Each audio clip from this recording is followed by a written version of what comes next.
আচ্ছা, তোমাদের এর আগে কি কি পড়ানো হয়েছে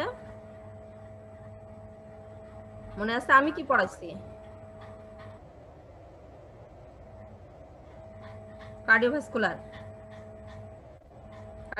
পড়াইছি না? biliary আর কার্ডিওভাস্কুলার না?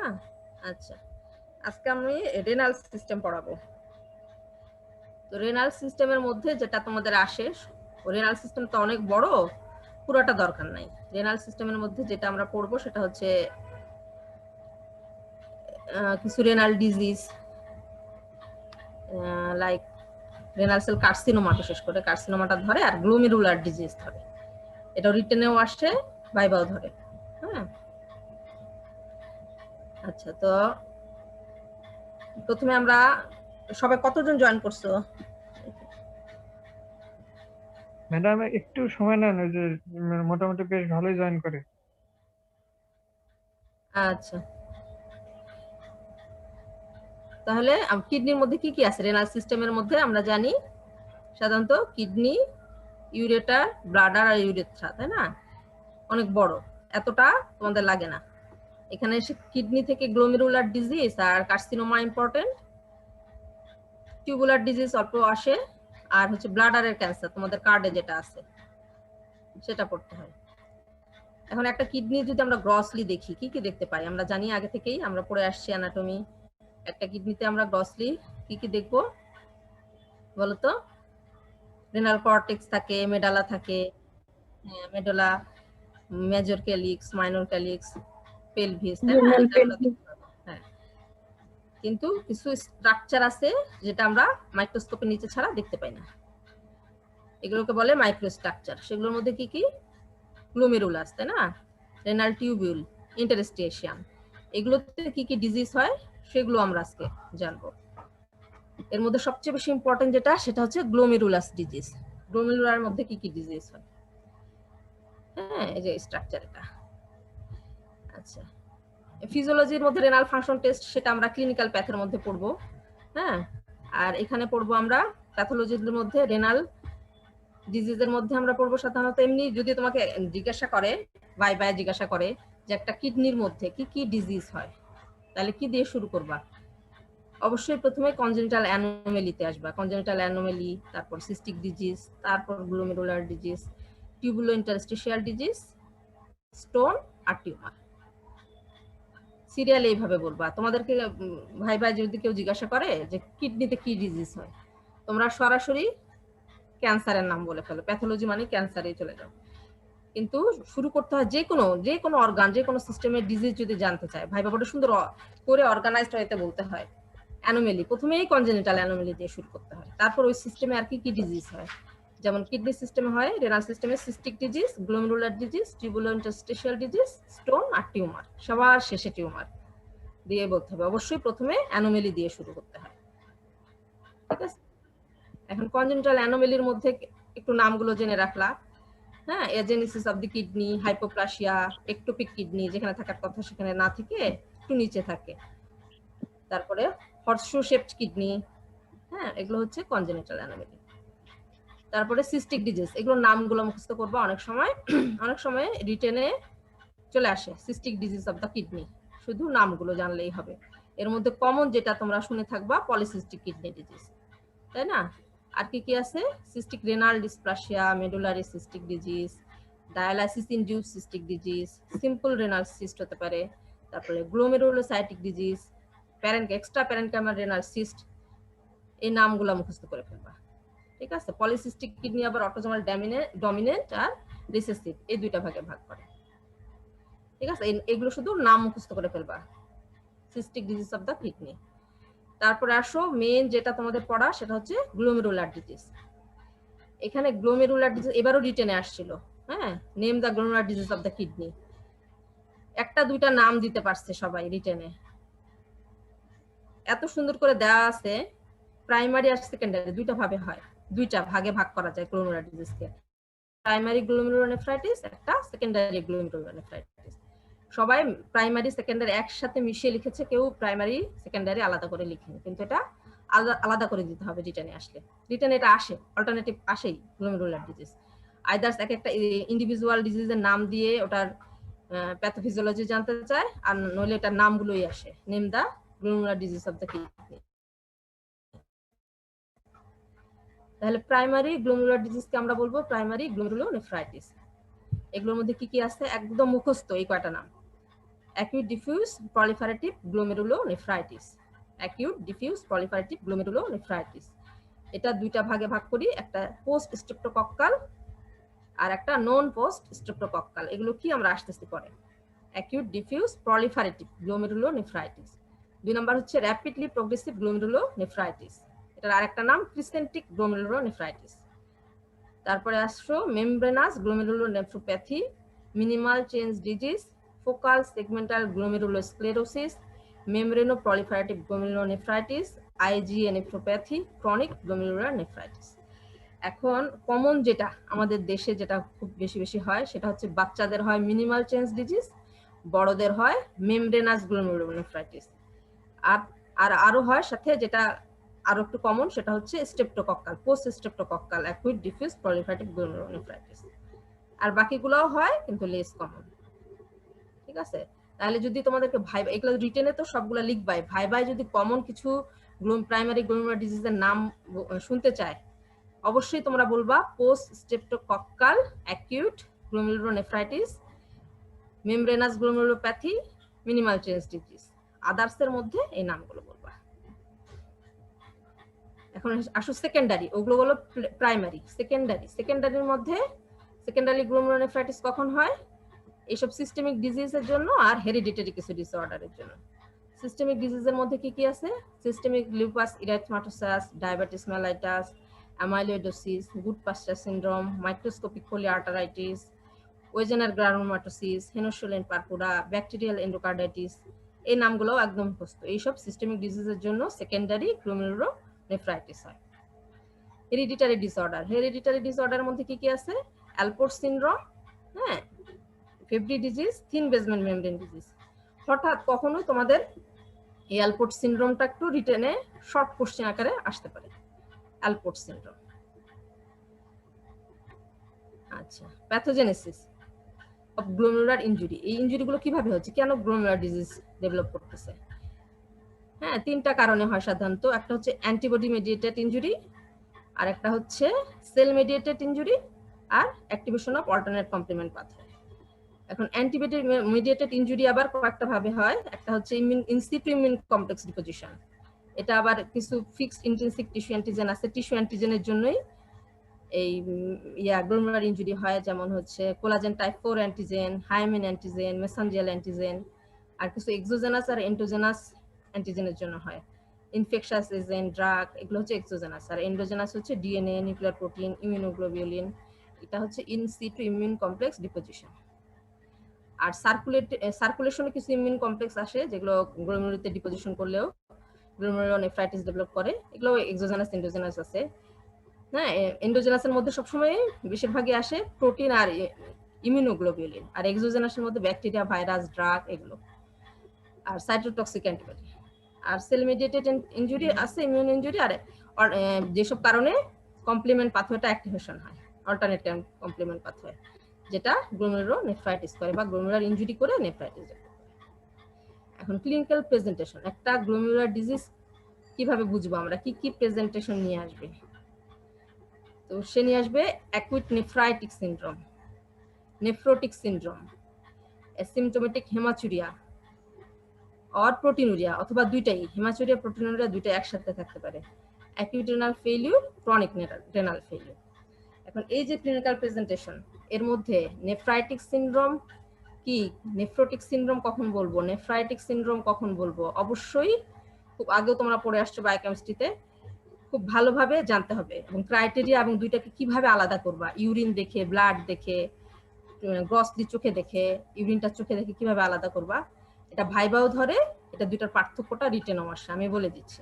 হেমাচুরিয়া কাকে বলে তোমরা জানো অবশ্যই, ব্লাড ইন ইউরিন, তাই না? Blood in urine. প্রোটিনুরিয়া তো আমরা জানি ইউরিন দিয়ে প্রোটিন পাস হয়, তাই না? আর রেনাল ফেইলিউর হতে পারে অ্যাকুইট অথবা ক্রনিক। এখন এই যে অ্যাকুইট নেফ্রাইটিক সিনড্রোম কখন বলবো আমরা, কি কি ক্রাইটেরিয়া থাকবে? Acute onset of grossly visible haematuria. ইউরিনটা দেখে মনে হবে এটা ব্লাড নাকি ইউরিন, এরকম ইউরিনটা চোখ দিয়েই তুমি দেখতে পাবা, লাল টকটকে ইউরিন, একদম ব্লাডের মতো, ঠিক আছে। তারপর মাইল্ড টু মডারেট প্রোটিনুরিয়া। প্রোটিনুরিয়ার মাইল্ড টু মডারেট হতে পারে, লেস দেন 1 গ্রাম, কোনো বইয়ে আবার দেওয়া আছে 1 to 2 গ্রাম পার ডে, ঠিক আছে। তাহলে মাইল্ড টু মডারেট প্রোটিনুরিয়া হতে পারে। আর একটা হাইপারটেনশন থাকবে, প্রেশার দেখবো আমরা অনেক বেশি। তাহলে অ্যাকিউট নেফ্রাইটিক সিনড্রোম কি কি নিয়ে প্রেজেন্ট করে? গ্রসলি ভিজিবল, কমনলি এটা খেয়াল করবা, হেমাচুরিয়া গ্রসলি দেখবো আমরা, ইউরিনটা ব্লাডি ইউরিন। আর প্রোটিন তো আমরা দেখতে পাবো না, হাইপারটেনশন পাবো প্রেশার দিলে মাপলে। এখন পেশেন্টের কাছে আর কি কি হিস্ট্রি নিব এবং কি কি টেস্ট করলে আমরা নেফ্রাইটিক সিনড্রোম কনফার্ম হব, সেটা হচ্ছে যদি আমরা ইউরিনটা এক্সামিনেশন করি, তাহলে ইউরিনে তো আমরা কি পাচ্ছি? আরবিসি পাচ্ছি, সাথে আরবিসি কাস্ট পাবো, গ্রানুলার কাস্ট পাবো, আর পাবো যেহেতু এটা একটা ইনফেকশন সেহেতু আমরা কি পাবো? ডাব্লিউবিসি পাবো, মানে পাসসেল পাবো ইউরিনে। হ্যাঁ, পাসসেলটা কি? ভাই ভাই জিজ্ঞাসা করলে পাসসেল কি বলতে পারো না, ইউরিনে যে পাসসেল কি সেটা? হ্যাঁ, সেটা পাবো। হ্যাঁ, এটা হচ্ছে ইউরিন এক্সামিনেশন। ব্লাড এক্সামিনেশন যদি আমরা করি তাহলে কি পাবো? ব্লাডে সিরাম অ্যালবুমিন, তারপরে গ্লোবিউলিন, এগুলা কি হবে? কমে যাবে, তাই না? আবার ইয়া হবে কি, অ্যালবুমিন ক্রিয়েটিনিন রেশিও এটাও অল্টার্ট করবে। অ্যাকুইট নেফ্রাইটিক সিনড্রোমের কমন কজ হচ্ছে পোস্ট স্ট্রেপ্টোকক্কাল গ্লোমেরুলোনেফ্রাইটিস, এটার জন্য নেফ্রাইটিক সিনড্রোম হয়, কমন কজ। আচ্ছা, এবার আসো নেফ্রোটিক সিনড্রোম। নেফ্রোটিক সিনড্রোমে কি হবে? নেফ্রাইটিকে আমরা mild proteinuria, mild to moderate পাইছি, কিন্তু নেফ্রোটিক সিনড্রোম হবে massive proteinuria, more than 3.5 gram per day protein থাকবে, ইউরিন দিয়ে পাস করবে। হাইপো অ্যালবুমিনেমিয়া, তার মানে কি? ব্লাডে albumin level less than 3 gram per decilitre of blood, কম থাকবে। তারপরে জেনারেলাইজড এডিমা হবে। জেনারেলাইজড এডিমা আমরা বলতে কি বুঝি? ফেস এডিমা থাকবে, পেরিঅরবিটাল, তারপরে অ্যাসাইটিস থাকবে অ্যাবডোমেনে, লেগে এডিমা থাকবে।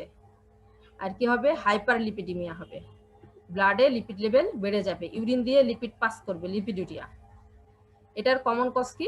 এটা ভাই ধরে নেফ্রোটিক, বাচ্চাদের নেফ্রোটিক সিনড্রোমের common cause minimal change disease, অবশ্যই বলতে পারতে হবে। তাহলে এই যে অ্যাকুইট নেফ্রাইটিক সিনড্রোম আর নেফ্রোটিক সিনড্রোমের মধ্যে তোমরা কিভাবে পার্থক্য করবা? হ্যাঁ, একটা তো কজ গুলা ওটা পরে কজ, একটা এডিমা দেখবা, যখন একটা পেশেন্টকে দেখবা নেফ্রাইটিক সিনড্রোমে অল্প এডিমা থাকে, শুধু সাধারণত দেখা যাবে যে পেরিঅরবিটাল, চোখের নিচে এডিমা, কিন্তু নেফ্রোটিক সিনড্রোমে জেনারেলাইজড এডিমা। জেনারেলাইজড এডিমাকে আমরা কি বলি? অ্যানাসার্কা, তাই না? জেনারেলাইজড এডিমা থাকবে। আর সাথে আমরা কি কি টেস্ট করব? ইউরিন এক্সামিনেশন করব, ব্লাড এক্সামিনেশন করব, হ্যাঁ, তারপরে অ্যালবুমিন ক্রিয়েটিনিন রেশিও দেখব, তাই না? তাহলে এখন ইউরিন এক্সামিনেশন করলে কমনলি আমরা কি দেখব? ইউরিনটা ভলিউমটা কম পাবো, সবচেয়ে বেশি কম পাই আমরা নেফ্রাইটিক সিনড্রোমে, গ্রস অলিগুরিয়া থাকে, এই জন্য শুধু ইয়া থাকে, ব্লাডটা আমরা বেশি পাই, অলিগুরিয়া থাকে। আর নেফ্রোটিক সিনড্রোমে নর্মালও থাকতে পারে, আবার অলিগুরিয়াও থাকতে পারে। আর হেমাচুরিয়া তো আমরা নেফ্রাইটিক সিনড্রোমে পাবো, নেফ্রোটিক সিনড্রোমে হেমাচুরিয়া পাবো না। মাইল্ড টু মডারেট প্রোটিনিয়া পাবো নেফ্রাইটিকে, আর নেফ্রোটিকে ম্যাসিভ। কাস্ট, এটাও ভাই ভাই ধরে। হ্যাঁ, কাস্ট দিয়ে আমরা কিভাবে ইউরিনে কাস্ট দেখে আমরা কিভাবে নেফ্রোটিক সিনড্রোম আলাদা করব। আরবিসি কাস্ট, গ্রানুলার কাস্ট, এই দুইটা কাস্ট আমরা নেফ্রাইটিক সিনড্রোমে পাই। আর নেফ্রোটিক সিনড্রোমে এই দুটো কাস্ট পাওয়া যায় না, হায়ালিন কাস্ট পাওয়া যায়, যেহেতু ওর অনেক বেশি প্রোটিন যায় এজন্য হায়ালিন কাস্ট পাওয়া যায় নেফ্রোটিক সিনড্রোমে। আর গ্রানুলার আর আরবিসি কাস্ট পাই আমরা নেফ্রাইটিকে। আর ব্লাড এক্সামিনেশন যদি করি তাহলে কি দেখবো? প্রোটিন নেফ্রাইটিক সিনড্রোমে নরমাল থাকতে পারে বা স্লাইটলি কমে যেতে পারে, আর নেফ্রোটিক সিনড্রোমে অনেক বেশি কমে যাবে, লেস দেন 3 গ্রাম। আর কোলেস্টেরল লেভেল নেফ্রাইটিকে নরমাল থাকবে, নেফ্রোটিকে বেড়ে যাবে, হাইপারলিপিডিমিয়া হবে। আর নেফ্রাইটিক সিনড্রোমে হাইপারটেনশন থাকবে, নেফ্রোটিকে থাকবে না, ঠিক আছে। এবার আসো, এই গেল নেফ্রাইটিক আর নেফ্রোটিক সিনড্রোম, এই দুটো কোনো ডিজিজ না, এগুলো হচ্ছে ডিজিজের প্রেজেন্টেশন, তাই না? কোন ডিজিজের প্রেজেন্টেশন? Glomerular disease. এখন আসো আমরা কয়েকটা গ্লোমেরুলার ডিজিজের শুধু একটু বর্ণনা করব, সেটা হচ্ছে অ্যাকুট গ্লোমেরুলোনেফ্রাইটিস কি কি বললাম আমি? পোস্ট স্ট্রেপ্টোকক্কাল আর নন পোস্ট স্ট্রেপ্টোকক্কাল। এর মধ্যে ইম্পর্টেন্ট যেটা সেটা হচ্ছে পোস্ট স্ট্রেপ্টোকক্কাল। হ্যাঁ, এটা সাধারণত ফ্যারিংস অথবা স্কিনে স্ট্রেপ্টোকক্কাল ইনফেকশনের 1 থেকে 4 সপ্তাহের মধ্যে অ্যাপিয়ার করে। বাচ্চাদের হয় 6 থেকে 10 বছরের মধ্যে, কম। দেখবা যে একটা বাচ্চা আসছে পেরিঅরবিটাল ইডিমা নিয়ে এবং হিস্ট্রি দিচ্ছে, তার লাল প্রস্রাব হচ্ছে, সাথে হচ্ছে ফুলে গেছে বাচ্চাটা একটু, আর বলবে যে প্রস্রাব হচ্ছে না, যদি হয় অল্প, খুবই অল্প এবং লাল এবং যন্ত্রণায় বাচ্চাটা কান্নাকাটি করছে, তার জ্বর। হ্যাঁ, হিস্ট্রি নিয়ে দেখা যাবে এই যে 1 থেকে 4 সপ্তাহের মধ্যে তার গলা ব্যথা হয়েছিল। হ্যাঁ, তাই সে একটা হিস্ট্রি দেবে, গলা ব্যথার হিস্ট্রি। অথবা দেখবি স্কিনে, হ্যাঁ, বলবে যে স্কিনে কোথাও দেখাবে যে এখানে চুলকাইছে, এখানে ইচিং হয়ে একদম লাল হয়ে আছে, এরকম একটা হিস্ট্রি দিবে। আর বড়দের হতে পারে, এটা যে কোনো বয়সে বড়দের হতে পারে। আচ্ছা, এটা সাধারণত কেন হয়? গ্রুপ এ বিটা হেমোলাইটিক স্ট্রেপ্টোকক্কাই দিয়ে হয়। এগুলোর অনেকগুলা স্ট্রেংথ আছে, তার মধ্যে টাইপ 12, 4 আর 1 দিয়ে সবচেয়ে বেশি হয়। ঠিক আছে, এই স্ট্রেপ্টোকক্কাল যে অ্যান্টিজেন আছে এটা হচ্ছে ইমিউন রিঅ্যাকশনে করে ইনসিটু ডিপোজিশন করে গ্লোমেরুলাসে এই ডিজিজটা করে, অ্যাকুট গ্লোমেরুলোনেফ্রাইটিস করে। ঠিক আছে, এটা হচ্ছে স্ট্রেপ্টোকক্কাল পায়োজেনিক এক্সোটক্সিন বি, এটা বেশি রেসপন্সিবল। আচ্ছা, এটা বলছে যে evidence of immunologically mediated disease. কিভাবে বুঝবো এটা ইমিউনোলজিক্যালি মেডিয়েটেড ডিজিজ? কারণ হচ্ছে এটা time interval between infection and onset of nephritis 1 থেকে 1 to 4 উইকস, তাই না? এই টাইমটা কেন রিকোয়ার্ড করে? Due to form antibodies, ASO titre বেড়ে যায়, সিরাম কমপ্লিমেন্ট লেভেল কমে যায়, presence of granular immune deposit in the glomeruli. ঠিক আছে, এগুলোর জন্য আমরা বুঝবো যেটা ইমিউনোলজিক্যালি মেডিয়েটেড ডিজিজ। আচ্ছা, যে দেখো নরমাল গ্লোমেরুলাসে কোনো একটা প্রলিফারেটিভ গ্লোমেরুলোনেফ্রাইটিস, দেখো এটা দুইটা গ্লোমেরুলাসের ছবি, এটা হচ্ছে মাইক্রোস্কোপের নিচে আমরা এরকম দেখবো যে যেটা যদি ইনফেক্টেড হয়, ডিজিজড হয়, তাহলে এরকম পলিমর্ফ দিয়ে ভরে যাবে গ্লোমেরুলাটা, কিন্তু নরমাল গ্লোমেরুলাসে কিছু থাকবে না। ঠিক আছে, আর নন স্ট্রেপ্টোকক্কালের কজ ব্যাকটেরিয়াল কজ থাকতে পারে, ভাইরাল কজ, প্যারাসাইটিক। ব্যাকটেরিয়ার মধ্যে সাধারণত হয় স্টেফিলোকক্কাস অরিয়াস, নিউমোকক্কাস, মেনিঙ্গোকক্কাস দিয়ে। তারপরে ভাইরাসের মধ্যে আছে hepatitis B, C, mumps, HIV, Epstein Barr virus আর ভেরিসেলার ভাইরাস। আর প্যারাসাইটের মধ্যে আছে ম্যালেরিয়াল আর টক্সোপ্লাজমা। আচ্ছা আচ্ছা, ওই যে বললাম নেফ্রোটিক সিনড্রোম, নেফ্রাইটিক সিনড্রোম, ওগুলোকে ম্যাসিভ প্রোটিনুরিয়া। ম্যাসিভ প্রোটিনুরিয়া যদি তোমাদের ধরবে তো যে হচ্ছে নেফ্রোটিক সিনড্রোমে কি কি নিয়ে আসে, তোমরা যদি বলবা ম্যাসিভ প্রোটিনুরিয়া, তখন জিজ্ঞাসা করতে পারে কেন ম্যাসিভ প্রোটিনুরিয়াটা কেন হয়, তখন কি বলবা? ইনক্রিজ ক্যাপিলারি পারমিয়াবিলিটি, বা হ্যাঁ, গ্লোমেরুলাসে যে ক্যাপিলারি থাকে সেটার পারমিয়াবিলিটি বেড়ে যায় টু প্লাজমা প্রোটিন। তারপর হয় হাইপোঅ্যালবুমিনেমিয়া, কেন হয়? যেহেতু হেভি প্রোটিন লিক করে। তারপরে জেনারেলাইজড ইডিমা, কেন এখানে জেনারেলাইজড ইডিমাটা হচ্ছে? Due to decrease plasma colloidal osmotic pressure, sodium and water retention, এই দুইটা কারণে এখানে জেনারেলাইজড ইডিমা হয়। আচ্ছা, আর হাইপারলিপিডিমিয়া কেন হয়? Due to increase synthesis of lipoprotein by liver, abnormal transport of circulating lipid and decreased catabolism. লিপিডুরিয়াটা কেন হয়? Due to lack of lipoprotein through glomerular capillary wall. আচ্ছা, নেফ্রোটিক সিনড্রোমের কমন কজ বলছিলাম, বাচ্চাদের মিনিমাল চেঞ্জ ডিজিজ, বড়দের membranous, তাই না? গ্লোমেরোপ্যাথি। আদার্সের মধ্যে যদি জিজ্ঞাসা করে তোমরা দুইটা নাম বেশি বলবা সাধারণত, একটা হচ্ছে ফোকাল সেগমেন্টাল গ্লোমেরুলোস্ক্লেরোসিস আর আইজিএ নেফ্রোপ্যাথি। আচ্ছা, আর সিস্টেমিক ডিজিজ তো এগুলো আগে বললাম, ডায়াবেটিস মেলাইটাস, অ্যামাইলোইডোসিস, এসএলই, কিছু ড্রাগ ইনফেকশন, ম্যালিগন্যান্ট ডিজিজ যেমন কার্সিনোমা, লিম্ফোমা। ঠিক আছে, অথবা হেরিডিটারি কোনো নেফ্রাইটিস থাকতে পারে, বি স্টিং অ্যালার্জি যাদের আছে, এগুলোর জন্য এডিমা হয়ে হতে পারে। ইমিউন কমপ্লেক্স ডিপোজিশন, যে এক্সোজেনাস ইমিউন কমপ্লেক্স ডিপোজিশন হয়ে গ্লোমেরুলার ইনজুরি করতে পারে। ঠিক আছে, আচ্ছা, আবার এরপর আসো মিনিমাল চেঞ্জ ডিজিজ, যেটা বাচ্চাদের হয়, যার জন্য নেফ্রোটিক সিনড্রোম ডেভেলপ করে। বাচ্চা সাধারণত 2 থেকে 6 বছরের বাচ্চাদের মধ্যে হয়। আর প্রেজেন্টেশন তো অবশ্যই নেফ্রোটিক সিনড্রোমের প্রেজেন্টেশন থাকবে। আচ্ছা, এখন যেটা গ্লোমেরুলার ডিজিজ, হ্যাঁ, এটা আইডেন্টিফাই করার জন্য শুধু ইউরিন ব্লাড এক্সামিনেশন করলে হয় না, এটার সাথে মাইক্রোস্কোপের নিচে বায়োপসি করে মাইক্রোস্কোপের নিচেও দেখতে হয় 1 নাম্বার। 2 নাম্বার হচ্ছে ইমিউনোফ্লুরোসেন্স মাইক্রোস্কোপি করতে হয়। হ্যাঁ, কারণ হচ্ছে ওই যে ইমিউন কমপ্লেক্সগুলো ডিপোজিশন হয় সেগুলো ইমিউনোফ্লুরোসেন্স মাইক্রোস্কোপ ছাড়া বোঝা যায় না। এই ইমিউনোফ্লুরোসেন্স মাইক্রোস্কোপ আমাদের এখানে দিনাজপুরে নাই, ঢাকায়ও সব জায়গায় নাই, বিএসএমইউতে আছে। আর হচ্ছে ইলেকট্রন মাইক্রোস্কোপ, ইমিউনোফ্লুরোসেন্স মাইক্রোস্কোপ বিএসএমইউতে আছে, আর মনে হয় ক্যান্টনমেন্ট, হ্যাঁ ওখানে আছে। তো ইমিউনোফ্লুরোসেন্স মাইক্রোস্কোপে আমরা কি কি দেখি? ইমিউন ডিপোজিশন গুলো দেখি। মিনিমাল চেঞ্জ ডিজিজে কোনো ইমিউন ডিপোজিশন সাধারণত পাওয়া যায় না, ঠিক আছে। আর ইলেকট্রন মাইক্রোস্কোপের নিচে আমরা কি দেখবো? গ্লোমারাসের যে ভিসেরাল এপিথেলিয়াল আছে, এখানে effacement of foot process of visceral epithelial cell, এটা পাবো। এত কিছু ডিটেইলস তোমাদের ধরে না, শুধু বলে জিজ্ঞাসা করে ভাই গ্লোমেরুলার ডিজিজ দেখার জন্য আমরা কি কি টেস্ট করব। তখন তোমরা প্রথমে বলবা যে জেনারেল প্রেজেন্টেশন, পেশেন্টের একটা প্রেজেন্টেশন কি কি নিয়ে আসবে, পেশেন্ট হিস্ট্রিটা বলবা। তারপরে বলবা ইউরিন এক্সামিনেশন করব, ইউরিনের মধ্যে কি কি পাবো, নেফ্রোটিক নেফ্রাইটিক আলাদা করে বলবা। তারপরে ব্লাড এক্সামিনেশন করব, ব্লাডের মধ্যে কি কি দেখবো, albumin globulin, albumin globulin ratio, cholesterol. তারপরে কি বলবা? তারপরে হচ্ছে অ্যালবুমিন ক্রিয়েটিনিন রেশিও করব, আর করব হচ্ছে বায়োপসি। বায়োপসি করে কি কি দেখবো? বায়োপসি করে একটা লাইট মাইক্রোস্কোপি করব, যেটা আমরা নরমালি করি রেগুলার। তারপরে ইমিউনোফ্লুরোসেন্স মাইক্রোস্কোপি করব, ইলেকট্রন মাইক্রোস্কোপি করব। এই তিনটা নাম বলতে পারতে হবে।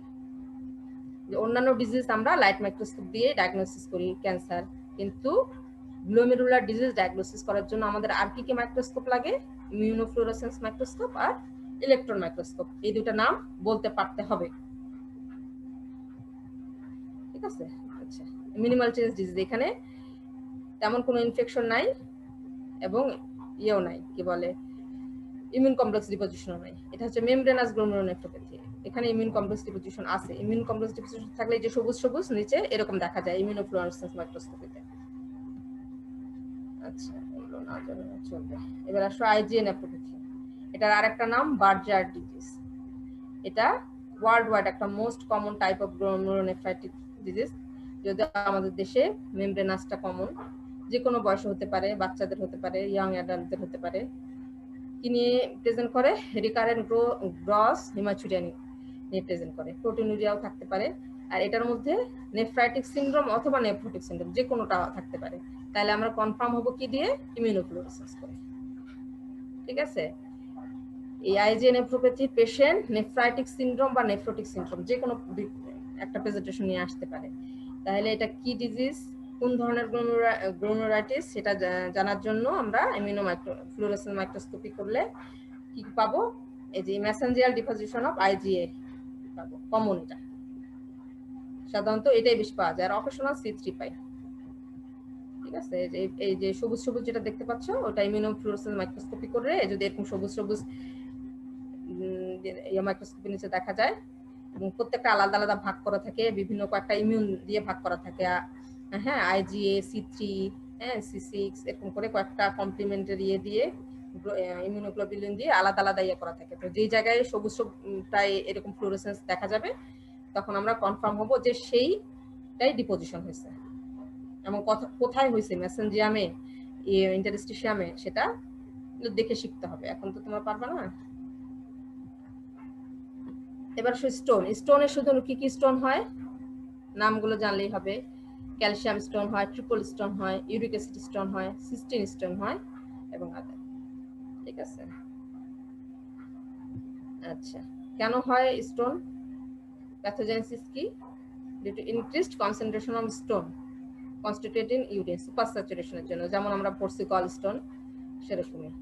ইউরিন ভলিউম কমে গেলে হবে, পিএইচ যদি চেঞ্জ হয় ইউরিনের তখন হয়, ইউরিনারি ট্র্যাক্ট ইনফেকশনের জন্য হয়, ঠিক আছে। কিছু ফ্যাক্টরস আছে যেগুলো স্টোন ফর্মেশন ইনহিবিট করে, সেগুলো যদি কমে যায় বা ওগুলো ডেফিসিয়েন্সি হলে হয়, যেমন পাইরোফসফেট, ডাইফসফোনেট, সাইট্রেট, গ্লাইকোজ, অ্যামাইনোগ্লাইকেন্স, অস্টিওপন্টিন, এগুলো গ্লাইকোপ্রোটিন। ক্লিনিক্যাল প্রেজেন্টেশন তো আমরা স্টোনের সাধারণত জানি অ্যাসিম্পটোমেটিক থাকতে পারে, আবার হিমাচুরিয়া থাকতে পারে, কলিকি পেইন থাকতে পারে, আর ইনফেকশন থাকতে পারে। এই প্রেজেন্টেশনগুলো নিয়ে আসে। তারপরে এক্সরে করে আমরা কনফার্ম হই, তাই না? এক্সরে আর আরেকটা কি করি? IVU, তাই না? IVU করি। একটা তোমার পরিচিত পেশেন্ট বা তোমার আত্মীয় স্বজন হঠাৎ করে বললো যে আমার পেইন হচ্ছে, লয়ন পেইন হচ্ছে, দেখাচ্ছে প্রচন্ড পেইন হচ্ছে দুই পাশে। তুমি তখন কি কি করতে দিবা? প্রথমে তাকে ইউরিন এক্সামিনেশন করতে দিবা, তারপরে এক্সরে করতে দিবা। এক্সরেতে যদি স্টোন থাকে তাহলে সেই স্টোনটা কিডনির কোন জায়গায় আছে সেটা আইডেন্টিফাই করার জন্য আমরা IVU করি, না? IVU করি। এখন আসো টিউমার। কি কি টিউমার হয় নামগুলো জানতে হবে, বিনাইন আর ম্যালিগন্যান্ট, তাই না? আচ্ছা, বিনাইন টিউমারের মধ্যে কি কি আছে? তিনটা নাম মুখস্থ: renal papillary adenoma, angiomyolipoma, oncocytoma. Renal papillary adenoma, angiomyolipoma, oncocytoma, benign tumour of kidney. Malignant tumour, malignant টিউমারের মধ্যে renal cell carcinoma, Wilms tumour আর urothelial carcinoma of renal pelvis. Renal পেলভিসে ইউরোথেলিয়াল কার্সিনোমা হয়, সেটা কিডনিতে চলে যায়, ভিতরে চলে যায়। কর্টেক্স, মেডালা, ওগুলো দিয়ে গ্লোমেরুলাস, ইন্টারস্টিশিয়াম, টিউবুল সবগুলোতে এফেক্ট হয়। এখন রেনাল সেল কার্সিনোমা এটাকে আবার কয়টা ভাগে ভাগ করছে। কমন যেটা সাধারণত রেনাল সেল ক্যান্সার বলতে আমরা বুঝি clear cell carcinoma, papillary carcinoma আর ক্রোমোফোব রেনাল সেল কার্সিনোমা, এই তিনটা। আর লেস কমন হচ্ছে XP11 translocation carcinoma, collecting duct carcinoma, এগুলো রেয়ার। এই তিনটা কমন হয়: clear cell renal cell carcinoma, papillary renal cell carcinoma আর ক্রোমোফোব রেনাল সেল কার্সিনোমা। আর আসলে এবার উইলমস টিউমার তোমরা আগে পড়ছো না? উইলমস টিউমারের নাম নেফ্রোব্লাস্টোমা। কাদের হয় উইলমস টিউমার? কাদের হয়? বাচ্চাদের। তারপর আসো urothelial carcinoma of the renal pelvis, এটা হয়। আচ্ছা, এই যে দেখো তিনটা, এই যে দেখো এটা হচ্ছে clear sell type renal cell carcinoma. Clear sell কেন বলছি? এটা সাইটোপ্লাজমটা এরকম ফোমি ক্লিয়ার থাকে, মাইক্রোস্কোপের নিচে দেখলে আমরা এরকম পাবো ক্লিয়ার সেল। এখানে মাইক্রোস্কোপের নিচে নরমাল কিডনি স্ট্রাকচার, এখানে আমরা গ্লোমেরুলাস আলাদা করে পাই, ঠিক আছে, ইন্টারস্টিশিয়াম, টিউবিউল আলাদা আলাদা করে পাই। এখানে কোনো স্ট্রাকচার বোঝা যাবে না, শুধু এরকম ক্লিয়ার সেল হয়ে থাকবে। এটা হচ্ছে রেনাল সেল কার্সিনোমা। আর এই যে এখানে দেখো প্যাপিলা হয়ে আছে, এই প্যাপিলা, এটা হচ্ছে প্যাপিলারি রেনাল সেল কার্সিনোমা। আর এটা হচ্ছে ক্রোমোফোব রেনাল সেল কার্সিনোমা। আচ্ছা, উইলমস টিউমার, নেফ্রোব্লাস্টোমা কাদের হয়? বাচ্চাদের, 10 বছর আগেই, তাই না, এটা ডেভেলপ করে। কি নিয়ে প্রেজেন্ট হয়? Present with large abdominal mass, extends across the midline and down into the pelvis. এত বড় হয়। গ্রসলি আমরা কেমন পাবো? লার্জ সলিটারি ওয়েল সার্কামস্ক্রাইবড একটা ম্যাস পাবো। এটার কাটি যদি আমরা কাট সেকশনে কি পাবো? কাট সেকশনটা কেমন হবে? সফট। এটার উইলমস টিউমার সম্বন্ধে ডিটেইলস রিটেনে আসে। তাহলে ডিটেইলস আসলে কি কি দিতে হয়? এজ, ক্লিনিক্যাল প্রেজেন্টেশন, গ্রস, তারপরে মাইক্রোস্কোপ, না? গ্রস রে তাহলে আমরা এটা পাবো সফট কাট সেকশন, আমরা পাবো soft homogenous and foci of haemorrhage. Cyst ফর্মেশনও পেতে পারে এবং নেক্রোসিস থাকতে পারে। আর মাইক্রোস্কোপের নিচে তিনটা স্ট্রাকচার পাবো, সব সময় এটা মনে রাখবা। এটা পরীক্ষায় ধরবে, ভাই ধরে হচ্ছে উইলমস টিউমারের কি কি কম্পোনেন্ট পাই আমরা মাইক্রোস্কোপের নিচে? 3 ধরনের কম্পোনেন্ট পাই: ব্লাস্টেমাল, স্ট্রোমাল আর এপিথেলিয়াল সেল। ব্লাস্টেমাল কম্পোনেন্ট কি? ছোট ছোট স্মল ব্লু সেলস পাবো। আর এপিথেলিয়াল সেলগুলো কিভাবে পাবো আমরা? অ্যাবর্টিভ টিউবুল সেল, গ্লোমেরুলা হিসেবে। আর স্ট্রোমাল সেল পাবো। এবার আসো ব্লাডারের ক্যান্সার। শুধু নামগুলো জানলেই হবে তোমাদের। ব্লাডারে কি কি ক্যান্সার হয় এটাও আসে রিটেনে। Name the tumours of urinary bladder. Name the tumours of urinary bladder. ব্লাডারে সাধারণত ট্রানজিশনাল সেল কার্সিনোমা হয়, হ্যাঁ। আর যদি বিনাইন ফর্মে থাকে সেটা হচ্ছে এক্সোফাইটিক প্যাপিলোমা আর ইনভার্টেড প্যাপিলোমা। এই দুইটা হচ্ছে benign form, exophytic papilloma, inverted papilloma. Malignant form হচ্ছে urothelial tumour of low malignant potential, papillary urothelial carcinoma, low grade and high grade আছে, আর কার্সিনোমা ইন সিটু, এই তিনটা। আর আদার্স কি কি হতে পারে? স্কোয়ামাস সেল কার্সিনোমা হতে পারে, মিক্সড কার্সিনোমা হতে পারে, অ্যাডেনো কার্সিনোমা হতে পারে, স্মল সেল কার্সিনোমা, সার্কোমা। তাহলে যদি টিউমারের নাম বলতে বলে ইউরিনারি ব্লাডারে, তাহলে কমন হচ্ছে ট্রানজিশনাল সেল কার্সিনোমা, ওটাকে ইউরোথেলিয়াল কার্সিনোমাও বলে। যেটা এই কয়েকটা ফর্মে থাকে, একটা exophytic papilloma, inverted papilloma benign ফর্মে থাকে, আর ম্যালিগনেন্ট হচ্ছে urothelial tumour of low malignant potential, আর low grade high grade papillary urothelial carcinoma, carcinoma in situ. Others এর মধ্যে নাম বলবো squamous cell carcinoma, mixed carcinoma, adenocarcinoma, squamous cell carcinoma, sarcoma. তাহলে এই পর্যন্তই। এই যে এই কয়েকটা জিনিস তোমরা জানলেই হবে রেনাল সিস্টেমের মধ্যে। Glomerular disease, nephrotic syndrome, nephritic syndrome, হ্যাঁ, টিউমারের নামগুলো, ব্লাডার আর কিডনি টিউমারের নামগুলো, উইলমস টিউমার সম্বন্ধে ডিটেলস হচ্ছে পোস্ট স্ট্রেপ্টোককাল গ্লোমেরুলোনেফ্রাইটিস সম্বন্ধে, মিনিমাল চেঞ্জ ডিজিজ আর মেমব্রেনাস ডিজিজ, এই কয়েকটা পড়বা।